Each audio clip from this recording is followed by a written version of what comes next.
Olá, caríssimos investidores! Estamos aqui no canal Professor Felipe Ribeiro, mais uma vez, esse canal que você aprende sobre CRI, CRA, FDIC, LCI, LCA, CDB, toda essa sopa de letrinhas que você ainda está aprendendo ou já sabe alguma coisa, mas está se aprofundando, como nesse vídeo de hoje, perfeito? Já aproveita, se inscreve aqui no canal para não perder mais conteúdos como esse. Tá vendo? Hoje o conteúdo é sobre subordinação. O que é isso? Como que eu faço para entender isso, Felipe? Eu vou te explicar com 5 pontos de maneira muito simples como que você vai aprender sobre isso.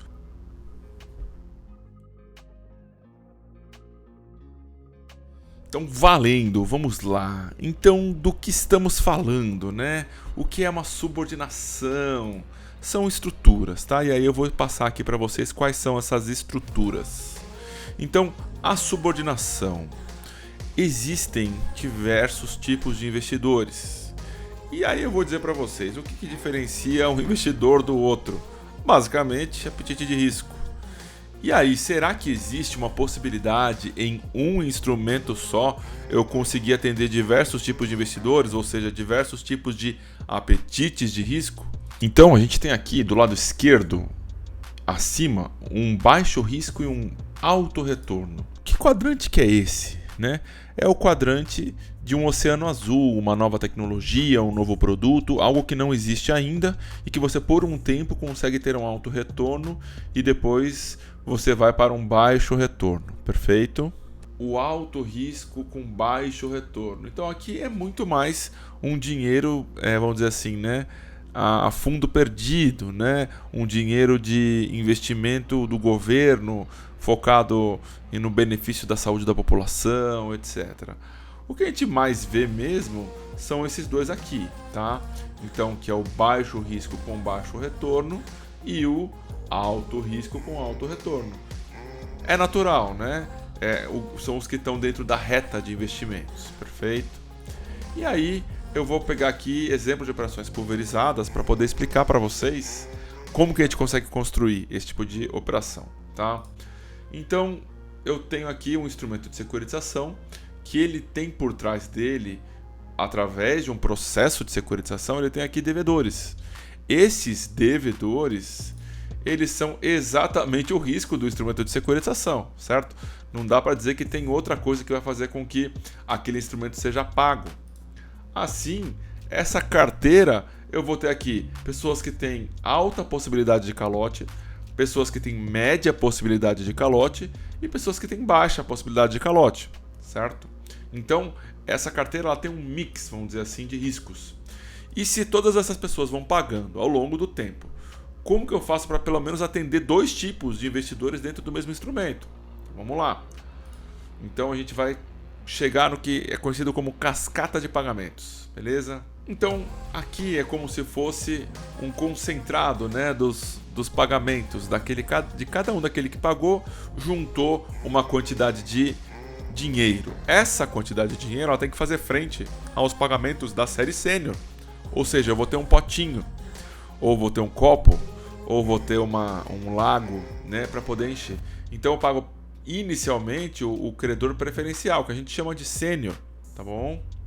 E aí, sobrou recurso naquele mês, depois de eu ter pago a sênior? Se sobrou recurso, então aí sim eu vou para a série subordinada, tá?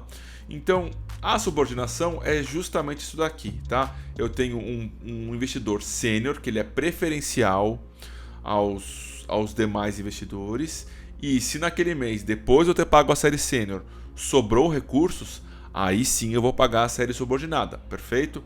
Então, eu chamo, né, aqui nesse exemplo, a subordinada, os credores de risco, tá? Esse é o resumo do que é uma subordinação. O que é? Então, a subordinação ela serve para, dentro de um mesmo instrumento de securitização, eu atender apetites diferentes de risco, tá? O investidor da série subordinada é natural que ele corra muito mais risco do que os demais investidores, mas ele também vai ganhar mais por isso, certo? E o investidor da série sênior, ele corre muito menos risco, mas também vai justamente receber menos por isso, tá?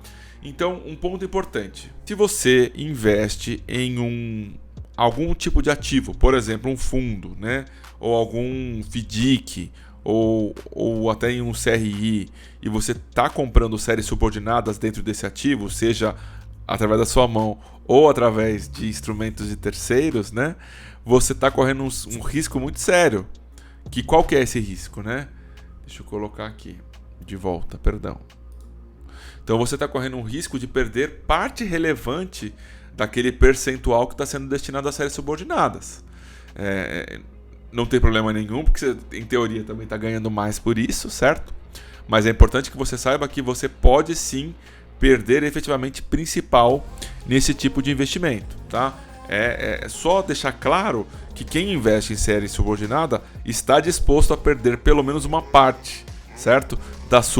Do seu investimento. Então, fonte de informação, né? No Brasil ainda não tem nenhum livro destinado à securitização num geral, mas já tem o Guia Definitivo para Entender FDIC, que é um livro meu e que eu tenho um capítulo lá só falando sobre esse tema, explico detalhadamente como que funciona, como que deixa isso acontecer, no sentido de como que flui no dia a dia comum e como que flui no dia a dia do estresse, tá bom? Essa subordinação. A gente também tem o meu Instagram, que eu volta e meia estou respondendo perguntas por lá. E eu deixei aqui um livro em inglês, para caso você tenha interesse, o The Securitization Marks Handbook, perfeito? Vou deixar alguns links de alguns livros aqui embaixo, inclusive do meu. Se tiverem mais dúvidas, manda lá no meu Instagram ou nos grupos que você sabe que tem, né? Tem um grupo de Telegram e tem um grupo do WhatsApp para tratar sobre esse tema de fundos de CRI, tá? Especificamente. E é isso. Um abraço, até a próxima.